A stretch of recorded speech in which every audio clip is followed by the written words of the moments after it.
जय हिंद। आज के इस लेक्चर में समझेंगे हम फुल सबस्ट्रक्टर के बारे में। किसके बारे में? फुल सबस्ट्रक्टर। ध्यान दीजिएगा, ये हमारा कोई फुल सबस्ट्रक्टर है। इसमें इनपुट्स की संख्या 3 होती है। Okay, A B C. इसमें डिफरेंस मिलता है और बोरो मिलता है। ठीक है ना। 2 आउटपुट 3 इनपुट्स। इसमें 3 इनपुट से कितने वेरिएबल्स रहेंगे? 8 वेरिएबल्स। 2 के पावर 3 यानी कि 8 वेरिएबल्स। ठीक है ना। तो यहाँ पर ट्रूथ टेबल के माध्यम से हम समझ लेते हैं। क्या बनाते हैं? Truth table. Truth table. Okay, देखिए ए बी सी, ये हमारी कोई 3 इनपुट्स हैं। इसके बाद डिफरेंस मिल रहा है, इसके बाद बोरो मिल रहा है मुझे। ठीक है ना। ध्यान दीजिएगा, अब हम बनाते हैं सारणी।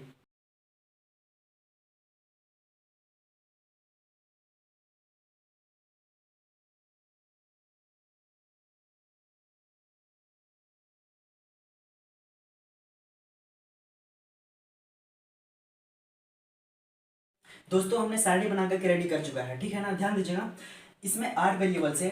तो सबसे पहले क्या करेंगे? 4 0 4 1 फर्स्ट वाला में। सेकंड में क्या करेंगे? 2 0 2 1 2 0 2 1। थर्ड में क्या करेंगे? 0 1 0 1 0 1। इस तरह से। ठीक है ना। तो सबसे पहले यहाँ से स्टार्ट करते हैं। देख, 0 0 0 0, 4 0 हो गया। 4 1 1 1 1 1। ओके, फिर 0 0 1 1 0 0 1 1, फिर 0 1 0 1 0 1 0 1। ओके, ये हमारी वेरिएबल्स ए बी सी लिख दिया हमने। इसके बाद डिफरेंस और बोरो निकालते हैं। सबसे पहले डिफरेंस के मतलब कि घटाएंगे, तीनों को घटाना है। इसमें से इसको हटाइए, जो आएगा उसमें से इसको हटाइए। ठीक है ना, यही काम करना पड़ेगा। तो देखिए, ध्यान दीजिए, 0 में से 0 हटाएंगे 0, यानी इसका सिंपली क्या आएगा? 0 आया। घटाने के बाद बोरो कितना आया? 0, यानी कि इसे कुछ मांगा नहीं है, इसका मतलब कि 0। ठीक है ना। 0 में से 0 हटाएंगे तो कितना आएगा? 0। और फिर जो 0 आया हमारा, फिर 0 में से हम 1 घटाएंगे। अब 0 में से तो 1 घटेगा नहीं। ठीक है, तो जो यहाँ पर 0 आया है घटाने के बाद, वो 0 किसी से मांगेगा? बोरो। ठीक है ना। हमने आपको बताया है पिछली बार भी कि 1 + 1 जब करते थे तो हमारा 1 0 आता था। कितना? 1 0। ये बाइनरी का जोड़ है। ठीक है ना, इसलिए 1 + 1 = 1 0 आता था। जब प्लस में 1 है उधर जाएगा तो कितना में हो गया? 1 0 - 1, ये उधर, तो इधर 1 बचा। ठीक है ना। तो 1 0 में से अगर 1 घटाएंगे तो हमारा 1 आना चाहिए। क्या? 1 आना चाहिए। ठीक इसी प्रकार से यहाँ पर 0 में से 0 घटाएंगे तो हमारा कितना आ गया? 0 आया। तो 0 में से 1 तो नहीं घट रहा है, यानी कि जो 0 आया है हमारा, वो 0 किसी से मांगेगा? बोरो मांगेगा। तो 0 किसी से जब बोरो मांगा, 1 मांगता है बोरो, तो यहाँ पर हो गया 1 0। ठीक है, अब 1 0 यहाँ पर हो गया। सिंपली क्या हो गया? यहाँ पर 1 0। अब 1 0 में से जब 1 घटाएंगे, ये वाला 1, तो कितना आना चाहिए? 1 आना चाहिए। तो यानी कि 1 0 यहाँ पर हो गया। 1 0 में से जब 1 घटाएंगे तो कितना आएगा? ये डिफरेंस 1 आया। लेकिन बोरो मांगा है ना, तो यहाँ पर बोरो बता दीजिए कि यहाँ पर बोरो लिया गया है। ठीक इसी प्रकार से यहाँ भी देखिए, ये 0 है, 0 में से 1 घटाएंगे तो नहीं घट रहा है। ठीक है, तो ये जो 0 है की से बोरो मांगेगा। ठीक है ना। जब बोरो मांगा तो यहाँ पर कितना हो गया? ये 1 0 हो गया। अब 1 0 में से 1 घटाना है। 1 0 में से जब 1 घटाएंगे तो कितना आना चाहिए? 1 आना चाहिए। ठीक है, यानी कि 1 0 में से जब 1 घटाएंगे तो हमारा 1 यहाँ पे आ रहा है। तो कितना हुआ? यहाँ 1 0 हो गया, समझ लो। 1 में से 1 घटाएंगे, 1 0 में से 1 घटाएंगे तो कितना आ गया? 1। यहाँ पर टोटल क्या बच गया? 1। अब 1 में से फिर 0 घटाएंगे। 1 में से 0 घटाएंगे तो हमारा आएगा 1। लेकिन बोरो लिया गया है, इसलिए यहाँ पर बोरो दिखा दीजिए कि बोरो 1 लिया गया है। ठीक है ना। अब जरा ध्यान दीजिए, यहाँ पे 0 में से 1 घटा रहे हैं तो नहीं घट रहा है, तो ये जो 0 है ये भी की से मांगेगा। ठीक है ना। 0 ऑलरेडी था पहले से ही, की से मांगा बोरो, तो यहाँ पर हो गया 1 0। अब 1 0 यहाँ पर हो गया टोटल 1 0। अब 1 0 में से जब 1 घटाएंगे तो कितना आएगा? बताइए। 1 0 में से जब 1 घटाएंगे तो हमारा 1 आएगा। कितना? 1। अब यहाँ दोनों को मिला करके कितना आ गया? 1 आ गया। अब 1 जो आया है, 1 में से 1 को घटाना है, तो 1 में से 1 घटाएंगे तो कितना आएगा? 0 आएगा। 0 आया, लेकिन बोरो लिया गया है। बोरो यहाँ पर मांगा है, तो इसलिए यहाँ पर दिखा दीजिए कि बोरो 1 लिया गया है। ठीक है ना। अब यहाँ पर देखिए, 1 में से 0 हटाएंगे तो कितना आएगा? 1 आएगा। अब 1 में से फिर 0 हटाइए, फिर कितना आ गया? 1। बोरो नहीं लिया गया है तो 0 दिखा दीजिए। 1 में से 0 गया तो 1 आया। ठीक है, यहाँ पर मान लीजिए 1 आ गया। 1 में से 0 गया तो 1, फिर 1 में से 1 घटाया तो 0। बोरो 0, बोरो कुछ दिया नहीं। 1 में से 1 गया तो कितना आ गया? 0 आया। अब फिर 0 में से 0 हटाएगा तो 0, बोरो नहीं लिया है, खत्म कहानी। फिर देखिए, 1 में से 1 घटाया तो कितना आएगा? 1 में से 1 गया तो 0 आया। यहाँ पर 0 बन गया, तो फिर 0 में से 1 घटाना है, तो 0 में से 1 तो नहीं घटेगा। 0 में से 1 नहीं घट रहा है, तो जो 0 है ये बोरो में आएगा, तो हो गया 1 0। 1 0 में से 1 घटाएंगे तो कितना आएगा? 1 आएगा। ठीक है ना। तो यहाँ पर आ गया 1। और बोरो भी यहाँ पर हो गया 1, ठीक है ना। इतना बात आप लोगों को समझ में आ गया होगा।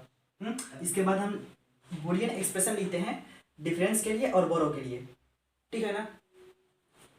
ध्यान दीजिएगा, अब हम डिफरेंशिएशन के लिए जो डिफरेंस है यहाँ पे उसके लिए हम ये बूलियन एक्सप्रेशन लिखते हैं, ठीक है ना, फॉर डिफरेंस, ठीक है ना। इसके लिए हम लिखते हैं तो क्या होगा, जहाँ पर हाई मिल रहा है यानी कि 1 इसके सामने देखेंगे इधर, ठीक है ना। 1 यहाँ पर मिल रहा है तो इसके सामने देखिए यहाँ पर 0 है, 0 का मतलब कि बार मिलेगा, ठीक है ना। 0 है इसका मतलब कि बार लगाना है, अगर 1 है तो बार नहीं लगेगा।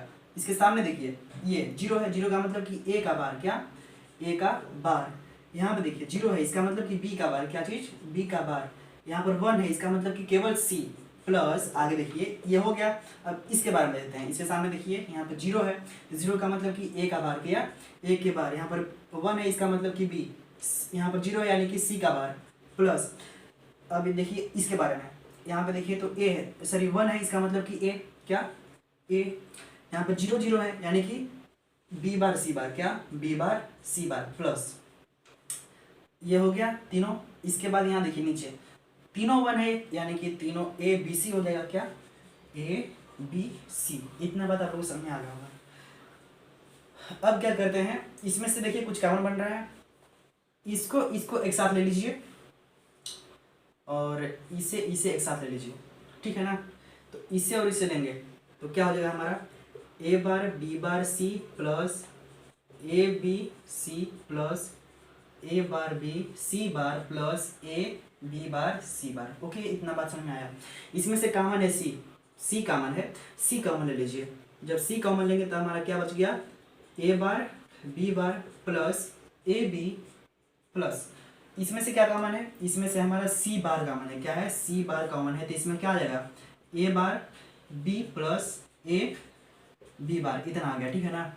अब जरा ध्यान दीजिए, ध्यान से देखिए, इसको अपने निगाहों से देखिए। यहाँ पे जब देखेंगे आप तो हमारी एक्सनोर गेट की है, क्या एक्सनोर गेट की बूलियन एक्सप्रेशन है यहाँ पे, ठीक है ना।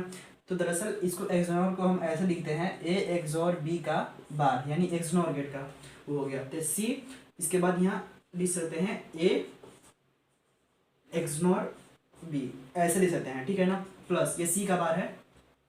ये देखा जाए तो यहाँ पर कौन सी गेट लगी है, यहाँ पर जो गेट लगी है एक्सोर गेट लगी है। एक्सोर गेट की ये हमारा बूलियन एक्सप्रेशन है। तो इसको दरअसल हम ऐसे लिख सकते हैं ए एक्सोर बी, ऐसे लिख सकते हैं, ठीक है ना। तो ध्यान दीजिएगा, यहाँ पर ए एक्सोर बी लिख दिए इस तरह से। अगर हम यहाँ भी ए एक्सोर बी है, यहाँ भी ए एक्सोर बी है, ठीक है ना। अगर ए एक्सोर बी को हम क्यू मान लेते हैं तो क्या होगा बताइए, अगर सी, तो यहाँ पर मान लीजिए इसके ये हमारे क्यू के बराबर, ये हमारा मान लीजिए क्यू है, यानी मान लिए हम कि A XOR B equal to Q माने हैं, यानी इसके स्थान पर क्यू रखना है मुझे, तो हमने यहाँ पर क्यू रख दिया इसके स्थान पर। तो यहाँ पर बार है ऊपर तो बार चढ़ गया, प्लस यहाँ पर देखिए सी का बार और यहाँ पर ए एक्सोर बी यानी कि क्यू है। अब इसको फिर से ध्यान से देखेंगे आप लोग अपने निगाहों से, तो यहाँ पर देखिए क्या होगा, सी क्यू बार प्लस सी बार क्यू है। इसका मतलब कि ये कौन सी गेट है, यहाँ पे देखिए किस तरह से बना है, इसके तरह बना है। A XOR sorry A bar B plus A B bar है, यानी कि A B bar plus A bar B, यानी कि फिर से ये एक्सोर गेट बना है, एक्सोर गेट। तो इसको हम कैसे लिख सकते हैं, ऐसे लिख सकते हैं सी एक्सोर क्यू, ऐसे भी लिख सकते हैं क्योंकि ये एक्सोर गेट की ये बूलियन एक्सप्रेशन है इस तरह से, ठीक है ना। अब जरा ध्यान दीजिएगा, यहाँ पर जो हमने क्यू माना है ए एक्सोर बी को, यहाँ पर हमने यहाँ पर रख देते हैं, ठीक है ना। इसकी वैल्यू जब रखेंगे तो क्या आ जाएगा बताइए, यहाँ सी है तो सी ऐसे ही रहेगा, एक्सोर क्यू है, क्यू की वैल्यू हम कितना माने हैं ए एक्सोर बी है, ठीक है ना। अब इसको क्या कर सकते हैं, इसको क्रम से दे देते हैं, ए एक्सोर बी एक्सोर सी, ए एक्सोर बी एक्सोर सी, ये हमारी आई। हमको डिफरेंस जो डिफरेंस है, यहाँ डिफरेंस से हमको पता चल रहा है कि इसमें एक्सोर गेट का यूज किया जाएगा, क्या एक्सोर गेट का यूज किया जाएगा, इसलिए इसमें एक्सोर गेट की हेल्प से हम फुल सबस्ट्रेटर बनाएंगे, ठीक है ना। तो आपको पता होना चाहिए, सिर्फ डिफरेंस के लिए है। इसके बाद हम बोरो के लिए भी लिखते हैं, इससे पहले इसको नोट कीजिए, फिर हम समझते हैं बोरो के लिए, इसके बाद हम लॉजिक सर्किट बनाएंगे, ठीक है ना। इससे पहले इसको नोट कीजिए दोस्तों। आप ध्यान दीजिएगा, बोरो के लिए हम लिख रहे हैं, ठीक है ना, फॉर बोरो के लिए हम बूलियन एक्सप्रेशन लिख रहे हैं। देखिए यहाँ पर 1 है, इसका मतलब कि इसे सामने देखेंगे यहाँ पे तो 0 0 1 है, यानी कि ए बार बी बार सी, क्या ए बार बी बार सी, यही ना जी, ठीक, प्लस इसके बाद यहाँ पे देखिए, इसके सामने देखिए ये 0 1 0 यानी ए bar B C, A bar B C बार ऐसे आएगा, ठीक है ना इसका।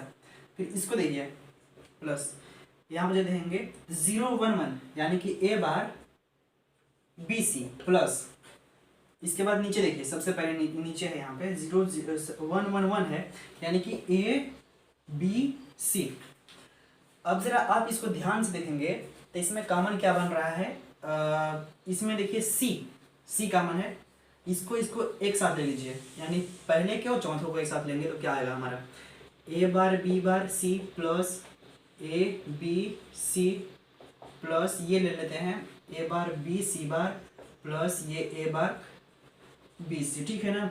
ज़रा ध्यान दीजिएगा, इसमें हम कॉमन लेंगे क्या, सी कॉमन लेंगे तो क्या आएगा, जब सी कॉमन लेंगे तो हमारा ए बार बी बार ये आया प्लस हमारा ए बी आया प्लस इसमें क्या लेंगे कॉमन, इसमें देखिए ए बार बी कॉमन है, ए बार बी, तो इसमें ए बार बी ले लेंगे तो हमारा क्या बचा, सी बार प्लस सी बचा, ठीक है ना। जब आप लोग पढ़ेंगे वो क्या बोलते हैं बुलियन अलजेब्रा चैप्टर है, उसको जब पढ़ेंगे तो उसमें फार्मूला आप लोगों को बताया जाएगा कि सी बार प्लस सी इसकी वैल्यू हमेशा एक होती है, कितनी होती है, एक। तो यहाँ पर सिंपली एक यहाँ पर प्रेस मतलब रख दे रहे हैं, तो क्या होगा हमारा सिर्फ ए बार भी बचेगा ना, तो हमारा क्या बनेगा C A bar B bar plus A B plus इस, तो हमारा 1 हो गया, तो हमारा क्या बचा यहाँ पर ए बार बी। इस तरह से एक्सप्रेशन हमारा बन गया। तो इसमें देखिए कौन कौन सी गेट है, ये इसको हम ऐसे भी लिख सकते हैं सी, ये हमारी कौन सी गेट है, एक्सनोर गेट है, कौन सी गेट है, एक्सनोर। एक्सनोर का मतलब ये ए एक्सोर बी के बाद एक्सनोर गेट का ये हमारा एक्सप्रेशन है, प्लस में क्या ये ए बार बी, इस तरह से हमारा बना ये वाला, ठीक है ना। तो इसमें देखिए कौन कौन सी गेट आ रही है, इसमें देखिए बोरो में कौन कौन गेट आ रहा है, सबसे पहले कि एक्सनोर गेट आ रहा है, यहाँ पर सी का गुणा करवाया है इससे, यानी कि यहाँ पर एंड गेट भी आ रहा है, एक्सनोर आ रहा है, एंड आ रहा है, ठीक है। और प्लस है यहाँ पर, प्लस का मतलब क्या हुआ, यानी कि आर गेट आ रहा है, यहाँ पर बार भी है, बार है यानी कि इसमें नॉट गेट भी आ रहा है, ये सब गेट मिला करके बनाया जाएगा। बारों में इतना आया, और जो डिफरेंस था उसमें क्या था हमारा एक्सोर गेट था, उसमें एक्सोर गेट और इसमें देखिए इतना सारा गेट है, ठीक है ना। अब इनकी हेल्प से हम बनाएंगे फुल सबस्ट्रक्चर की लॉजिक परिपथ, ठीक है ना। इससे पहले इसको नोट कीजिए फिर हम बनाते हैं, ठीक है ना, कीजिएगा।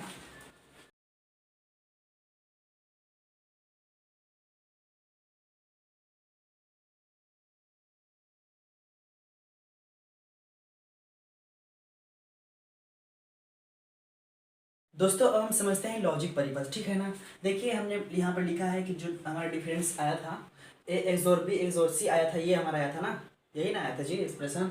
और जो बोरो के लिए हमारा क्या आया था, ये आया था, हमने यहाँ पर लिख दिया है और इसकी मदद से हम बनाते हैं लॉजिक परिपथ। ओके ध्यान देना, सबसे पहले इसके लिए हम डिफरेंस के लिए हम बना लेते हैं, ठीक है ना।